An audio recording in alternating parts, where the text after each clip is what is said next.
Everyone discounts phase one treatment. This orthodontist does the opposite, and it transformed their practice. We're breaking down the numbers, the mindset shift, and the business case behind charging more for early treatment than phase two braces. If you're undervaluing phase one, this episode might change the way that you price everything. Welcome to the Kids Biz Podcast, your go-to source for unlocking the secrets to success in orthodontics and pediatric dentistry. Each episode, we bring you expert guests who share innovative strategies and insider tips to help your practice thrive. Whether you're looking to enhance patient care, boost your marketing, or stay ahead of industry trends, we've got you covered. Join us on this exciting journey to elevate your practice and make a lasting impact in the lives of your young patients. Let's dive in. Hey, Dr. Ashley, how are you? Hey, I'm doing good. Yourself? Oh, great. It's great to be back with you. It's been a couple months since we've had a recording.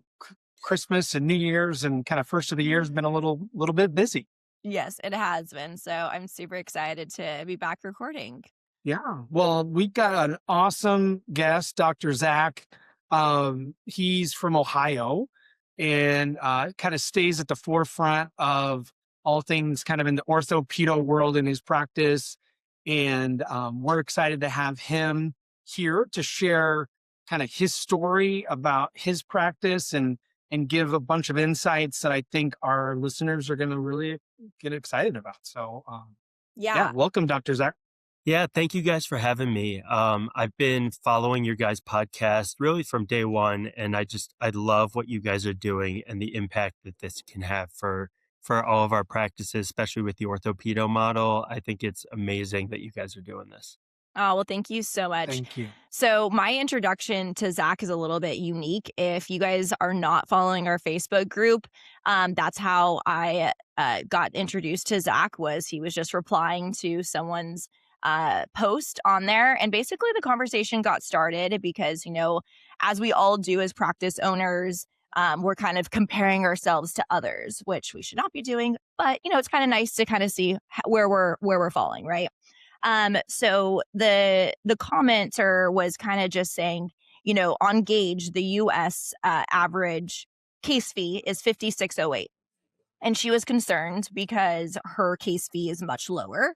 And so is mine. For the pedo ortho model, she was just wondering, is this normal? Because I start a lot more phase ones than maybe an average US just ortho alone practice. You guys know as I share way too much, which is fine. I don't care. And ours is way lower. Okay. Our case fee, I went and looked it up. It's $44.20, which is $1,200 lower. So we have to do so many more starts to kind of get our production and collections kind of still at that average. And so kind of Zach entered the chat and really blew me away. And he was like, whoa. Why are we charging less for phase one? So I was immediately over to the side, please tell me more. Do you want to come on the podcast? This is exactly the conversations that I get so excited about. And so Zach, first, let's talk about kind of I'm going to hand over the stage. You tell me kind of where this idea came from and how you're balancing it all. Yeah, absolutely. So I partnered with a pediatric dentist about 2 years ago. Okay. And before that, I grew up in a dental family. So my father's an orthodontist, his brother's an orthodontist, 3 dentists, generations above them. And my father's practice, I worked with him for a couple of years, was a lot more TMJ heavy, a lot more adults. And then I left that practice. I did a startup, more aligner boutique type practice, and worked as an associate in a big Invisalign practice. When I partnered with the pediatric dentist, it was the first time where I really started diving a lot deeper into early treatment, and seeing kids at a younger age more consistently. And I had kind of an aha moment. I had a mom come to me with her 3-year-old, and his name was Marcus. he had never slept through the night. And she did not know where to turn. No one would help her. She was desperate. And I started talking about, the benefits of expansion and how we can help develop the airway. And the science is there, but I've never treated anyone this young. He was 3 years old. And so I told her we could try getting an expander in there and see if that helped. Um, and she wanted to give it a shot. Sure enough, in a 3-year-old trying to cement an expander, we did 6-handed dentistry that day and still couldn't get it in. Yeah. So then we pivoted to aligners. And I was like, the mid-palatal suture is so open at this point. Let's see if we can get that expansion, that airway opening with the aligners. But I didn't know if he would wear them. So we tried a temporary retainer. He wore it. We got aligners. We put some attachments on. He wore them. And about 6 months later, mom came to me and said, he's sleeping 11 hours a night. And it has completely changed his life. And that was sort of that light bulb moment for me of this is more than just straightening teeth. We're changing lives. And so we started diving a lot more into that early treatment, that younger kids, helping develop airways, and using aligners quite a bit in that process of being more gentle on the tissues, less bulky, easier for these young kids to tolerate. But then we ran into a big cash flow issue. And accruing the high lab fee on that front end, with charging less for that early treatment, we kind of got into hot water. And so we had to make a pivot of, look, if we want to service our patients, we need to be a profitable business. And we started charging a little bit more. We just increased our fee to account for the higher lab fees and things like that. And then from there, I sort of mentally made it just a switch of seeing kids that we had started for phase 1 come back for phase 2 consults, and there was almost nothing to do. Because if we had done that initial stage well, then it was just 6-month mild misalignment cases coming back for phase 2. And so it started to not make sense to me that we don't charge much for the initial stage. And then when it comes to me selling treatment on the second phase, there's not as much value there. And so, our case acceptance was a little bit lower because a lot of the parents were like, you know what? I think he's good. Like, we're fine. And so then I realized we weren't collecting as much for the work we were doing. So we made that switch to charge more for the initial fee, the initial stage there, to be able to account for that difference and emphasize, look, if we set this foundation well, help these kids grow and thrive, the jaws develop properly later on, we don't need to charge as much and we can do right by our patients. So that's kind of where we made that switch.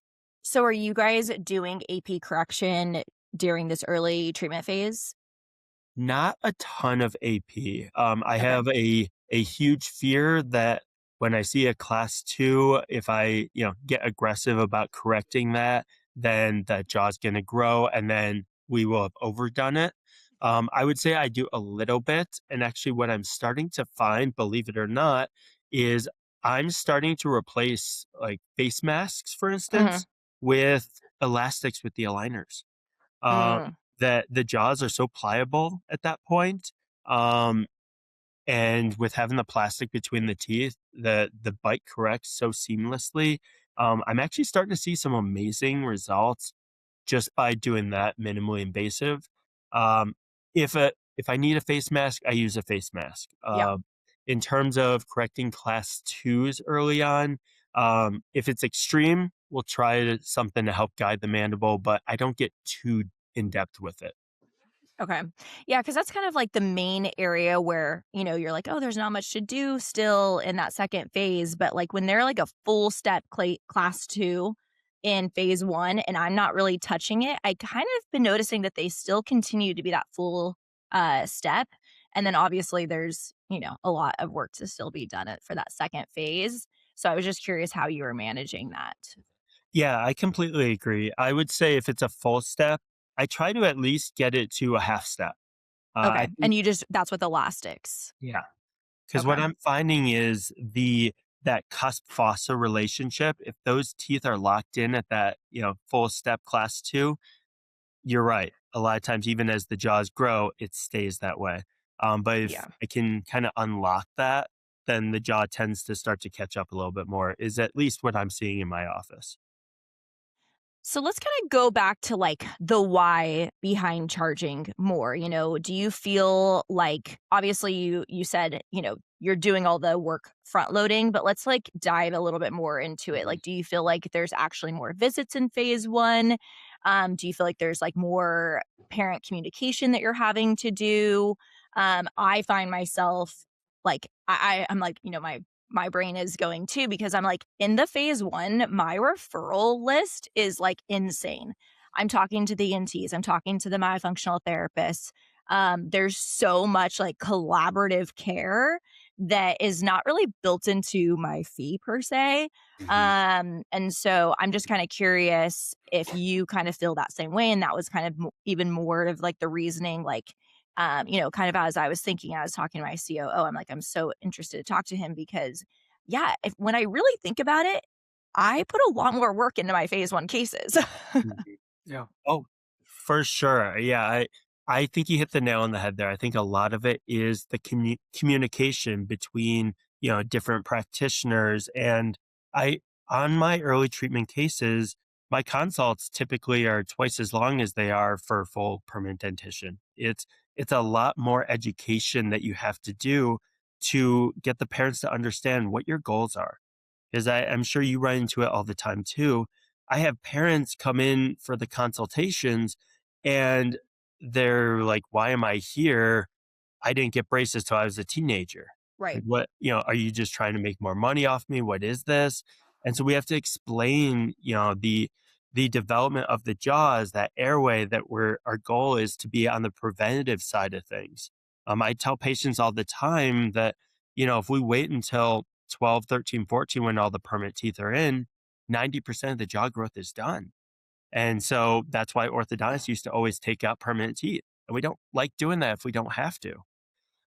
So, trying to get them to understand that value, that, airway development, helping their kids to sleep better, to breathe better, and have less daytime sleepiness as a result. We're actually kind of going through it with my daughter right now, where I've got 3 little ones, and my 3-year-old girl, she is not a great sleeper. She is in our room once a night, and she's got that during the day, daytime sleepiness, kind of struggling with the potty training stuff. And I brought her into my office as I hit a point where I was like, just because she's my child doesn't mean I shouldn't treat her different than how I would any other patient that walks in. Right.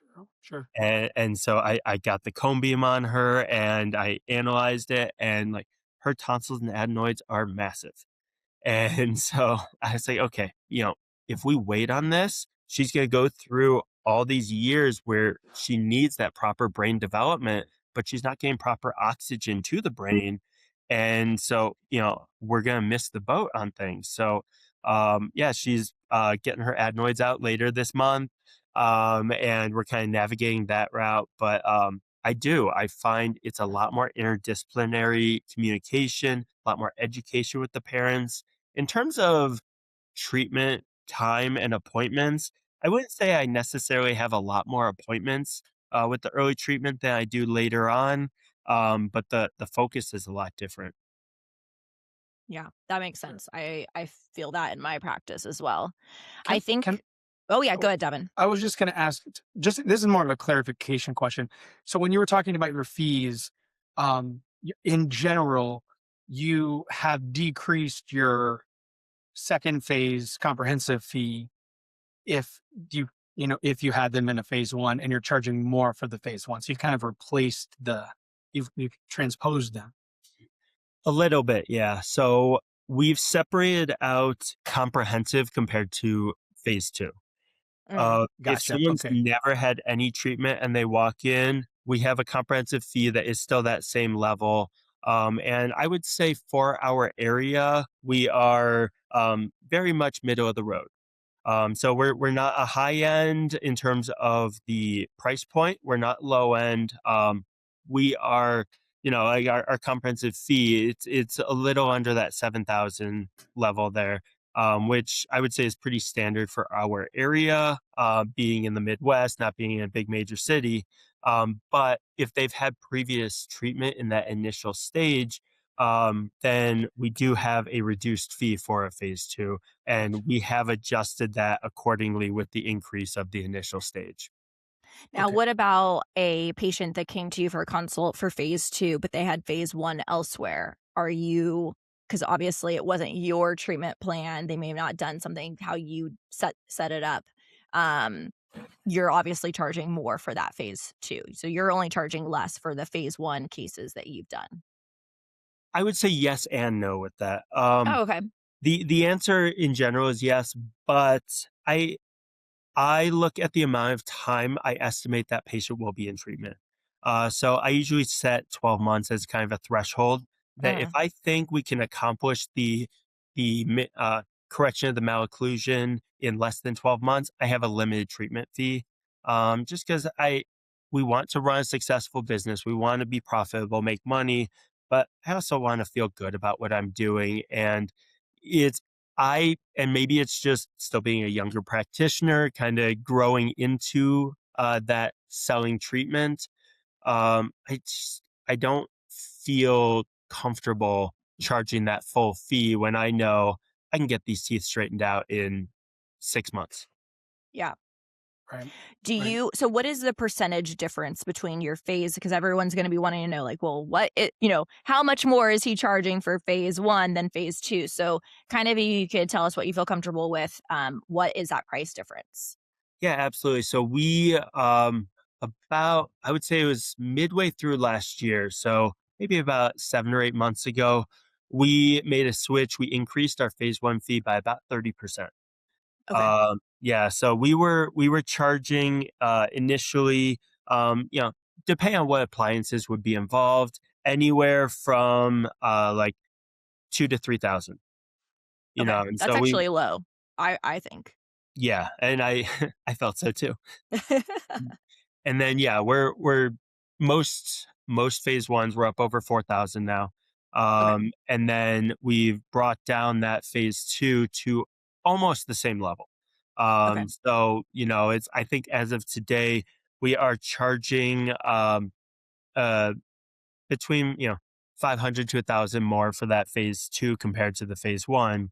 Um, but we are in the process of incrementally changing that to Got it. where I do anticipate within the next 12 months, we will charge more for phase 1 than we do for phase 2. Nice. Gotcha. Okay. Now, I'm sure a lot of people are thinking, I don't know how it is in your area, but in our area, it's at least 3 consults probably before they make their decision.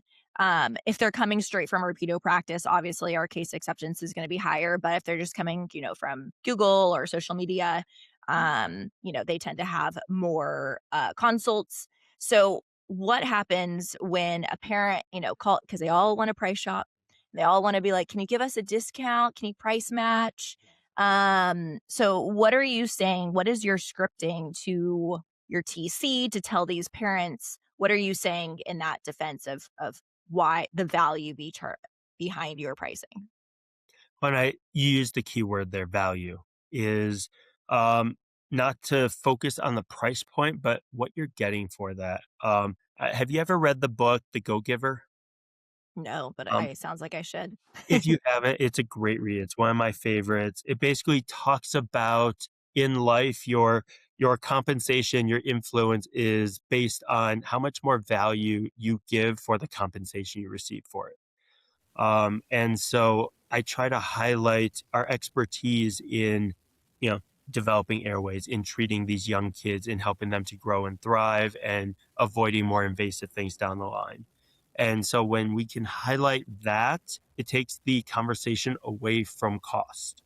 And they can see that, when I point out on the cone beam, like, not only does your kid have a constriction here, here's the specific level in which they have the constriction, which could be related to, the tonsils, or it could be related to the roof of the mouth or the tongue functionality and mobility. And so we can highlight those differences, which is a lot different than what most other, I would say, practitioners in our area at least are highlighting, to where they see that value difference. I actually, since we switched the to increase that phase 1 fee, our case acceptance has not gone down. It's actually gone up by 4%. Yeah. We love I be- that. Applaud Yeah. you. I believe You're it. And I'll delivering the say, value. That's what it is. well, I'll say good for you in all of that, because the average orthodontist out there has this price mentality of we're competing on price, and the ones who are out there thinking like you are, saying, hey, you know what? I'm going to talk to the patient about the value that we bring, the experience that we provide, rather than, well, we can do it for $500 less. Those are the practices that are going to win. And I think you're an example that, I mean, just by saying, hey, our case starts are even up with a higher price, because we focus on the value and not the price. And so many people do that in any industry, but I think that the average orthodontist does that. So I think that's a great way to think about it. Thank Now, you. a lot of people, it kind of depends again where you're at. If you're a startup, where you're at. My office does not rely on that many outside referrals, so that wouldn't affect me. But a lot of patient or offices have kind of set up that network, and then they would probably be like, well, what are my referrals gonna say if I'm the one charging more? Do you have like a strong referral network? Has that been a conversation point with any of those?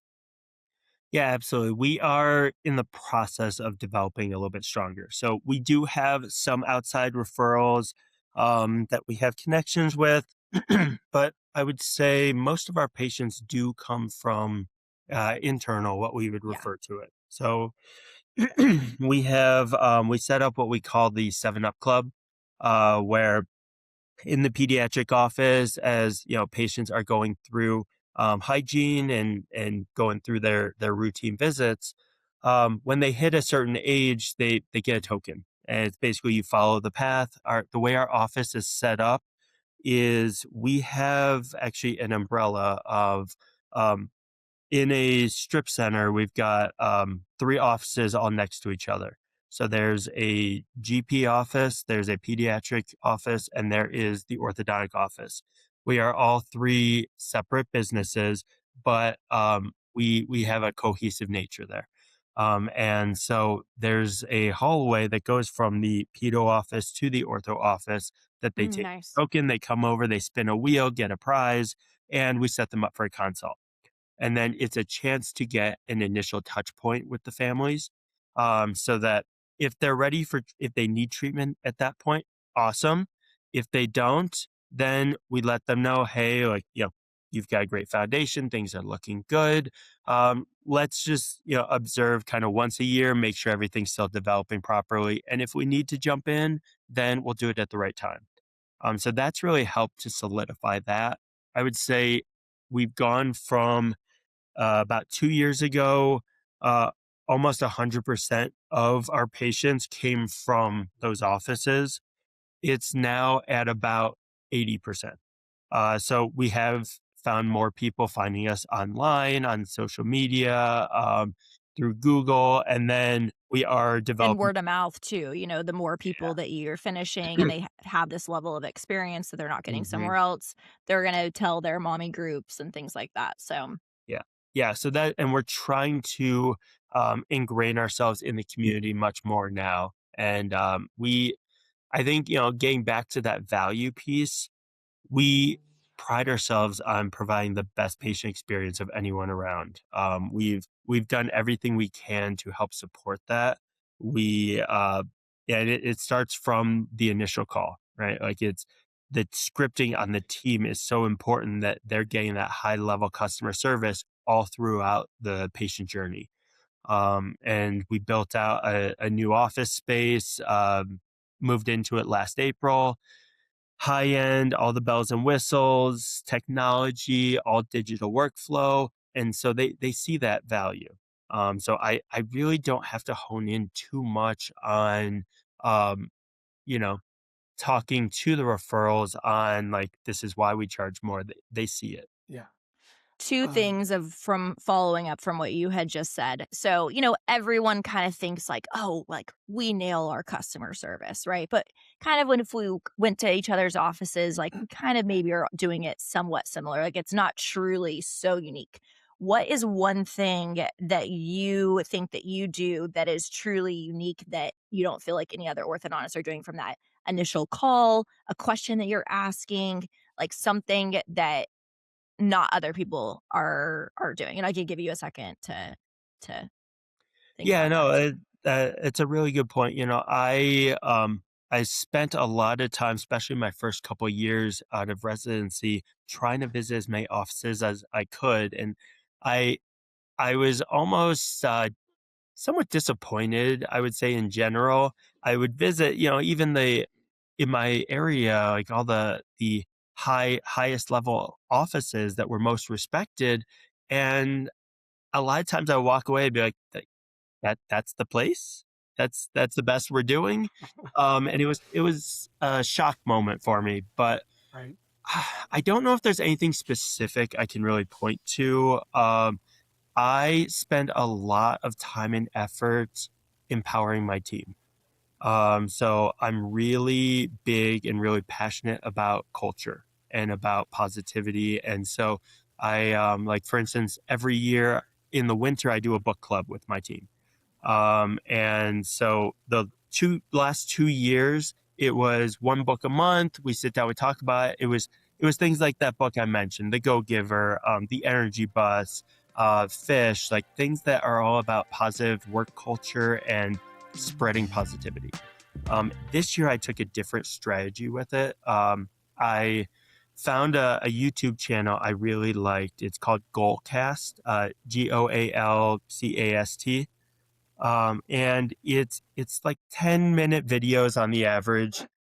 People with inspirational stories, talking about how your starting point doesn't determine your potential, and talking about, the mentality needed to achieve your best self, things like that. And so I went through, and every Monday I would have a sit down with my team. I'd play 3 videos. We'd relate it back to our core values, and they saw how I cared about them. And from my standpoint, I view them as, my customer. Is if I can empower my team to support the patient better, then the patients are going to have a great experience. Because ultimately, for us to run an efficient business, if it's all dependent on my time, we're limited. Like the orthodontist is the bottleneck.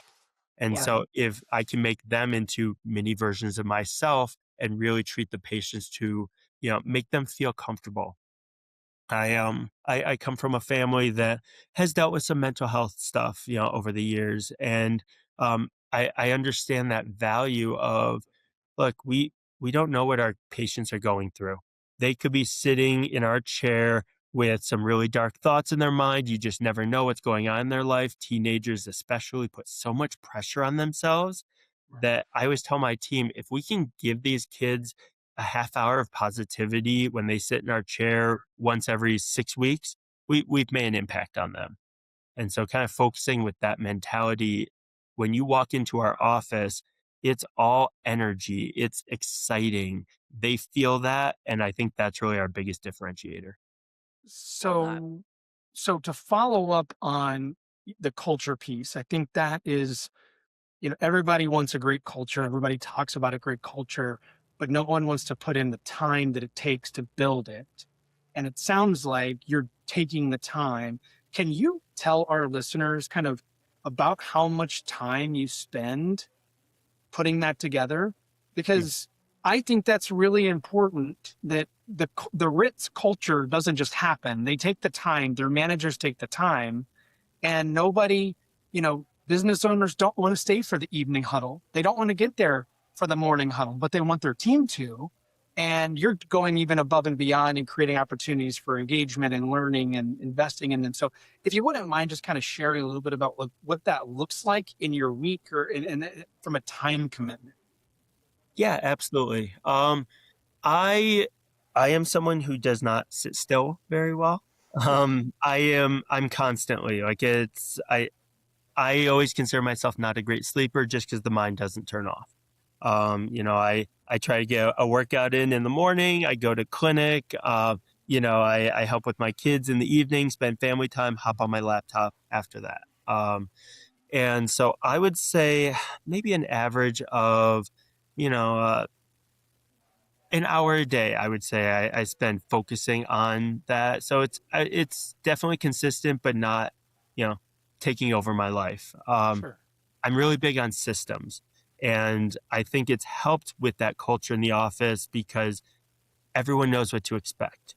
I think when everyone understands what the expectation is and has those clear goals to follow, that it really helps to give a more comfortable work environment. So we run our office on an EOS system, so entrepreneurial operating system, where we have a cadence of meetings where we go through a specific agenda and we lay out our goals, our short-term and our long-term goals, and are we on track with hitting those? Who's responsible for each piece of it? And we go through our metrics, and the team knows, hey, if we hit these goals, we all celebrate. And so it's kind of helped to set a culture of accountability with clear expectations, and then we don't let things fester. So in those meetings, we talk about the issues that we're dealing with, whether it's clinical, patient management, financial, whatever it might relate to. We talk about it as a team. We're open, we're transparent. And so everyone feels a part of the core there. Everyone feels a part of the family that is helping this growth engine. And so I think that plays a big role into it too. Yeah, get those L10s going. Get those L10s going. If you're like most orthodontic and pediatric dental practices, you're probably struggling with oral hygiene compliance, observation conversions, and an increase of shoppers, especially among young patients and their families. In my practice, Wild Smiles makes converting observation and phase 1 patients easy. Young patients and their shopping families value a personalized experience. When I first added Wild Smiles to my practice, they made inventory and reordering easy, and they even led our team through simple instructions on integrating Wild Smiles into our existing systems. So we saw an immediate success. Grow your early orthodontic patient population with Wild Smiles to combat boring traditional braces and expensive phase 1 aligners. Check out wildsmilebraces.com/doctors to choose the customizable Easy Start Kit that's right for your practice. Mention code KidsBiz to save 10% off your first order. Yeah, we've run on EOS for probably 9 years or so, and I would say it was one of the most fundamental springboards for our business from an operational perspective. So I can echo that anybody's listening, if you haven't heard of the EOS system, I certainly encourage you to take a look at it. Sounds like we need a podcast about it. Yeah, let's do it. I don't operate on EOS, so I am all ears. Yeah, it's great. It's great. There's a guy named Gino Wickman, and one thing that it really did for our business, not only the operational side, but I'm the implementer in our business, and Dr. Stevens is the inventor, leader, visionary, and we always got along great and continue to get along great and have had an amazing relationship. But there is frustration that kind of goes untalked about because the visionary is always thinking, 10 years into the future, and the implementer is like, hey, I can see that, but we're going to have to do X, Y, Z to get there. And that can cause some tension. And so there's a lot of talk about that in the EOS system, kind of once you get into it. And that was huge for us. So anyway. Yeah, I completely agree with that. So my partner is the visionary and I'm more the integrator. Same thing. He's got that long-term vision. He knows all those things. And the problem with that is anytime he steps foot into my clinic, he comes in, he scrambles all the eggs and he walks away. Yep, that's the visionary for you. Yeah. I'm glad oh, go ahead. No, please. I'm glad you brought up your partner, because that was my second question. Was you've kind of talked about a little bit, because this also gets brought up in the Facebook group a lot, about pedo and ortho, and obviously there's not a lot of us where we're dual trained pedo ortho. So people are like, how do these relationships exist? And so you kind of said that there was three businesses: a Mhm. GP, ortho, and pedo, and you guys all have your own separate, but there's a cohesion. Cohesion is a very vague word. Would you mind Yeah. would you mind describing what this cohesion is? Because that's what a lot of people want to know, is like, I'm interested in this dual practice model, but I don't know Mhm. anything about pedo. People are, how do we form these relationships and have a profitable business model? Yeah, absolutely. So what actually happened was when I was originally, I mentioned I worked in a big aligner practice and also has startup. And when I at one point was looking at buying those offices and trying to run with, 4 locations and scale Mm, big, and then came to the realization of how big of an apple I'd be trying to bite off there.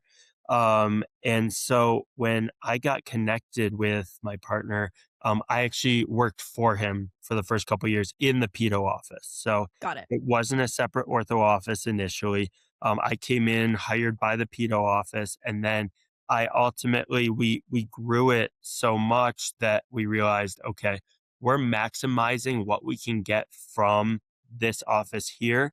Let's try to focus more on the community at large. Let's stand on our own 2 feet and be able to continue this relationship, but also foster outside referral sources and community, acknowledgement. And so it was the pediatric office called Brunswick Kids.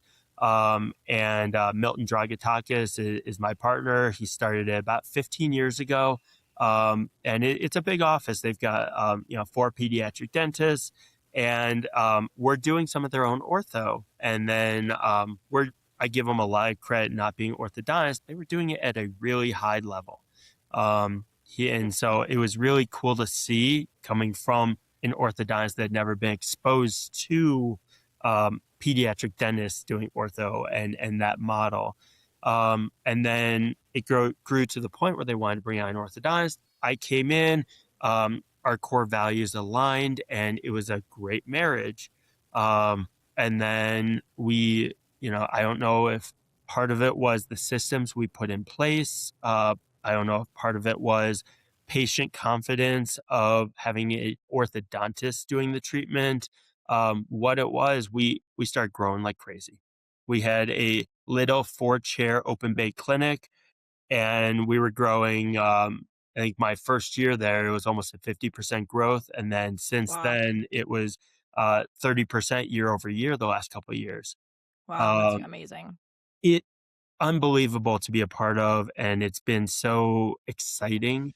But we started to feel the pressures of our space being a Yeah. big issue in our growth. And so that's why we built our new space. And that was the perfect time of, let's stand on our own feet. So we separate out Brunswick Orthodontics from Brunswick Kids, still have that brother sister relationship there. So from the patients of the pedo practice, it's cohesive. They view us as one practice.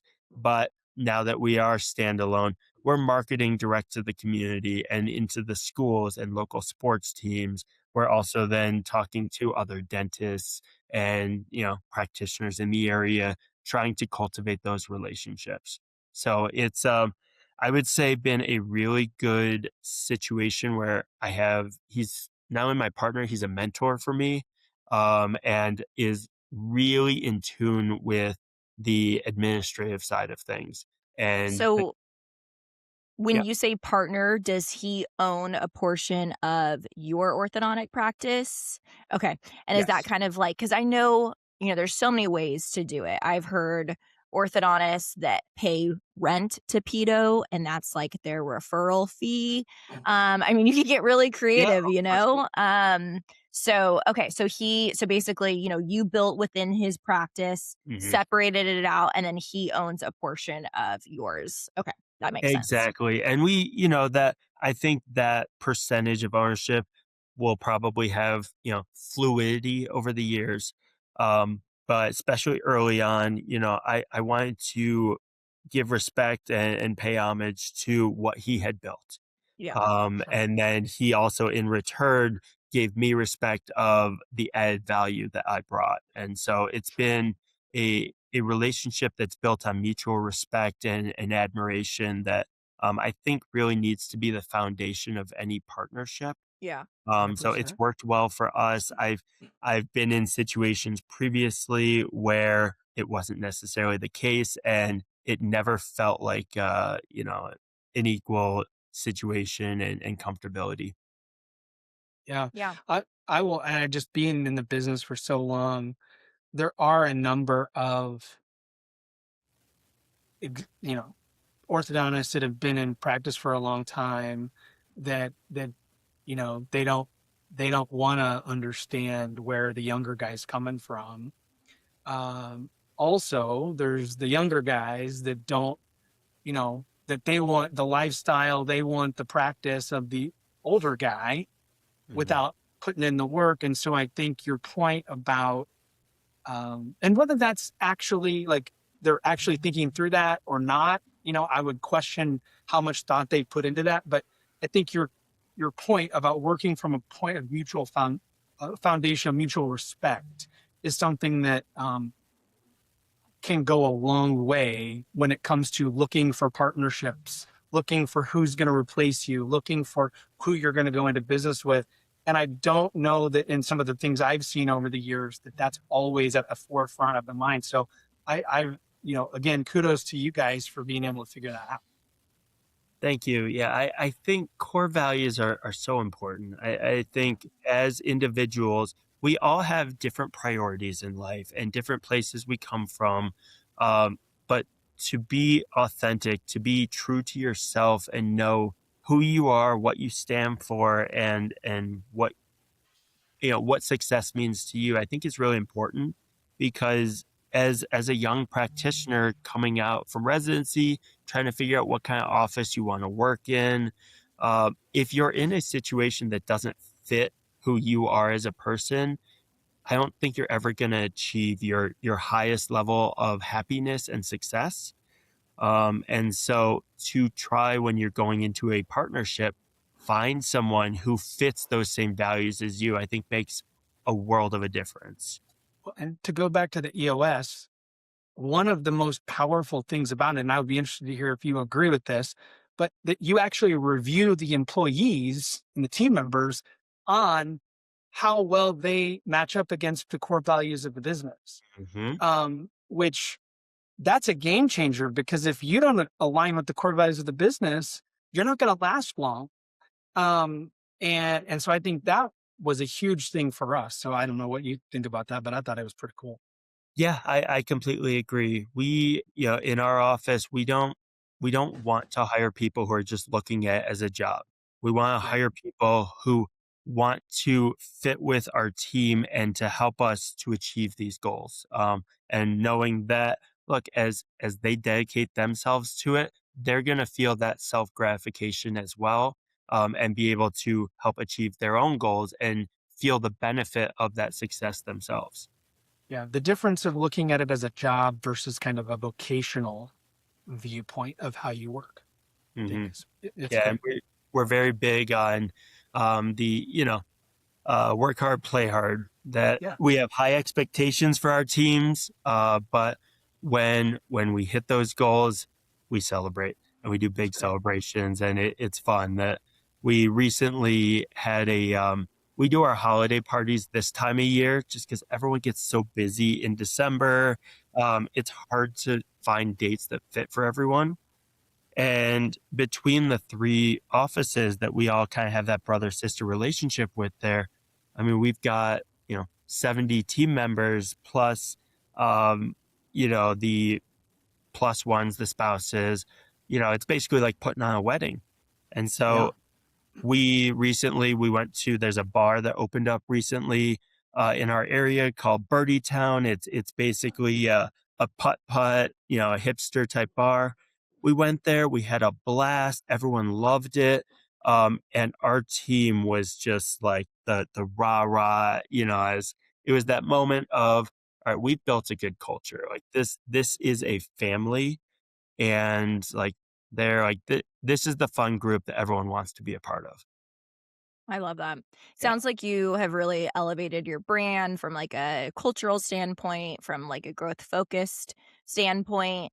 The last touch point I want to kind of talk about, and we talked about it really quickly, but everyone practices differently on what they envision phase one to be. So I kind of want you to just touch on what are your goals of phase one that sets you up to where you feel like there's not much to do in phase two? And what are like your mechanics? What are your appliances? You kind of touched on aligners. I don't know if that's because you have like a aligner, you had that like aligner heavy focus from before. We don't do much aligners in my practice. So just kind of interested to hear a little bit more about your goals and then your treatment philosophy for that phase one, just to get that full circle for our listeners. Yeah, absolutely. When I sit down with families and talk about, ultimately our goals for that initial stage, I tell them, my main focus at this point is, I want to make sure that your child is breathing well, sleeping well. I want to make sure that your child has enough room for all the permanent teeth to come in, and that the jaws are coordinated. Those are, I would say, the main three focuses at that point. Are there certain millimeters between the upper E's, upper sixes that you're shooting for? You know me, I like the nitty gritty details because that's what Oh, people yeah. like. Okay, love it. I don't buy into the intermolar width. Oh, okay, interesting. Yeah, I really don't. I like to focus on customizing for the individual. Okay. Everyone's teeth are a little bit different sizes. Everyone's jaws are different size. Their airway needs are different, because it's such a changing dynamic Okay. structure. And, couple that with everyone's envelope of function is different. Like some patients, you need to get those incisors at the exact right angle. Otherwise, if it's not, they've got TMJ issues. Or some, you could put them anywhere and you're fine. So in terms of the intermolar width and those growth studies, I think they add value, but it doesn't treat to the individual. I was in a practice previously where, 36 millimeters. Every patient would get the 36 millimeters from the palatal cusp of 3 to palatal cusp of 14. Hmm. Um, and I look at what their airway volume is on the cone beam. Uh-huh. Um, and I look at the coordination of the upper and lower jaws. I would say, as a general guide, I'm looking to expand for where the palatal cusps are lined up of the upper are lined up right over the buccal cusps of the lower. I will measure that. Typically, it's somewhere between that 36 to 40 millimeter range. Yeah, that's my Um, y- goal. yeah, and I definitely I would say I try to pay attention to it, but it's not my main focus with it. Got it. So you're Uh, always expanding upper and lower to be able to get to that width, correct? yeah, so it depends. So I will Okay. have some patients that I will do Hyrex only. And so, with the idea that the lower, with that cusp fossa relationship there, as we expand the upper and then those palatal cusps of the upper are hitting on the inclined planes of the lower, we tend to get over time some buccal uprating. Yeah. So we get some sort of passive expansion of the lower, but I don't always focus on it as much. That's one reason why I do love the aligners. Is if I have spacing needs in the lower, I can do expansion in the lower with that. I can get that upright with the aligners.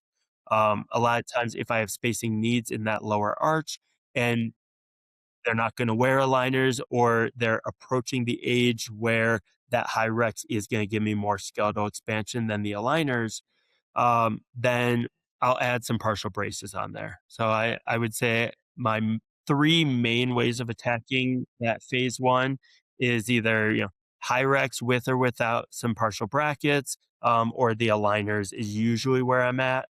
if there's big AP correction needed. You know, I will do a face mask every now and then. I will do, you know, things like a Herbst or a Mara I have done. I just don't love those types of appliances. Hmm. I kind of look at them as torture devices that if we need it, we can jump to it, but it's my last resort. Yeah, I would agree. All right, so just to summarize, it sounds like a lot of aligners and then some expanders with some limited braces, so it's kind of like a hybrid mix. Um, and any final takeaways that you've kind of learned through this transition? It doesn't sound like it was an overnight transition. You were kind of gradually changing those price points. I mean, do you ever see yourself going back, changing your mind and being like, nope, this isn't working? Do you feel like um that you're going to continue on this trajectory? I do. I don't think I would ever go back. I think we are on the right path for what works for us. And I think that's an important thing for every business owner, every practitioner to hone in on is what works for me might not work perfectly for you. And so figuring out where what your niche is, where you fit within your area, your scope, and you know, embracing that. And so for us, I think this is our big differentiator. I don't ever see us going back. I think we would continue on the trend of changing up that pricing structure, emphasizing the early treatment and setting that foundation, with the hope that anything after that is minimal. And it's been great for me. It really has. Like I said, I've worked in different practice models, and this one just seems to best for me. And so it's been a beautiful thing. Now, have you ever done like a debond analysis where you're like actually looking at each individual case and you're seeing like how much you made per visit?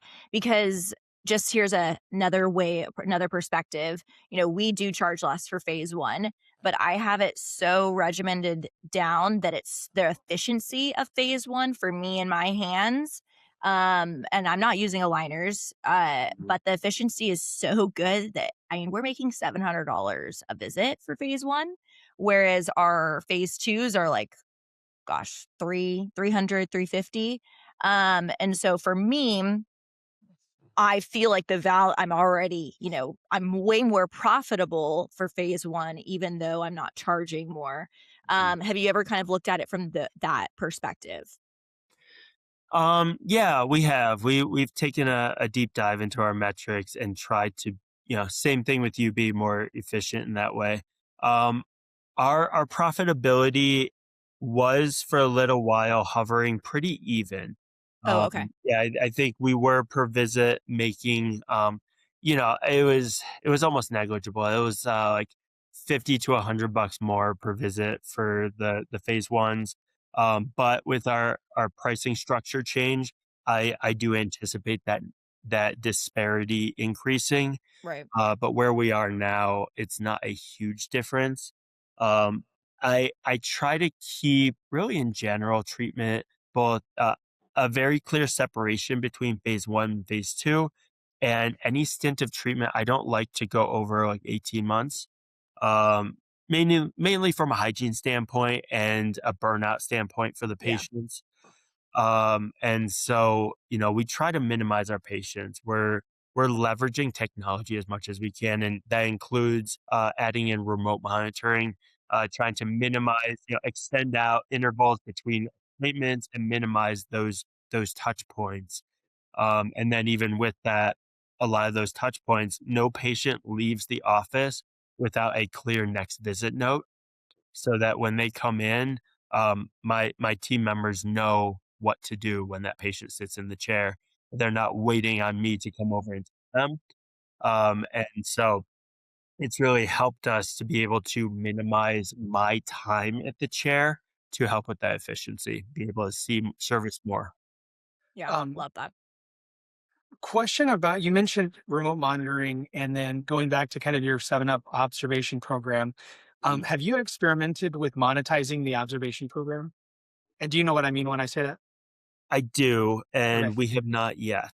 Um, Okay. I'm interested in it. I really like the idea. We have not taken a dive into that. The remote monitoring it's something I've used in the past, and in our office here, we're just starting to use it. Yeah. When I came into this practice, we were we were doing about 25 starts a month, seeing about 30 patients a day. And fast forward a few years later, we're doing 60, 70 starts a month. We're seeing, 70 patients a day. It's starting to creep up higher. And so recently we kind of hit that point of, okay, let's start thinking about potentially bringing on an associate. Let's add the remote monitoring piece to be able to stave off that adding a full-time associate as long as we can. And so we're just kind of dipping into that right now. Well, we're looking, and this is for our listeners too, just to kind of start thinking about, we're working with a number of practices that have started to monetize the observation program with a remote monitoring device, adding in value with products like ours and others that is, it's included in the observation fee. And they offer an option where they can, there's a paid version where you get the remote monitoring monitored once a month throughout and there's a yearly fee. And it includes upgrades and certain things that when you start, it's kind of a prepayment type deal. And then they also offer, we can not do the remote monitoring and not include these things. We'll still observe you, but, you'll be coming in once every other month or however they work it, maybe even just once a year, depending on the age. And then that's complimentary. But we've seen practices have a lot of success with that. And there's lots of different versions of it. So just kind of putting it out there for our listeners to think through what that might look like in your practice as well. I love that. What are people charging for this like advanced observation program? Do you know? Yeah, so I've heard kind of in the $150 range per year.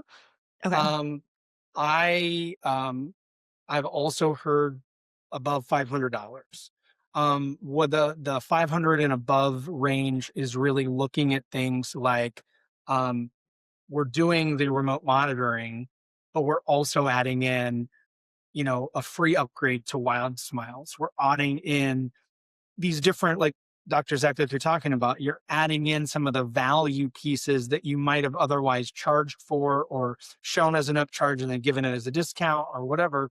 But it's a way to really pack in the value of the observation program, um, because it is a down payment on you know, their future start. Some of the higher fees, I've also seen people do, a little bit of a discount on their, once they get started in phase one, you're also going to get a, $500 discount on your phase one fee. So there's lots of different models. Yeah. It really just kind of depends on the practice and how they view what they're adding as value.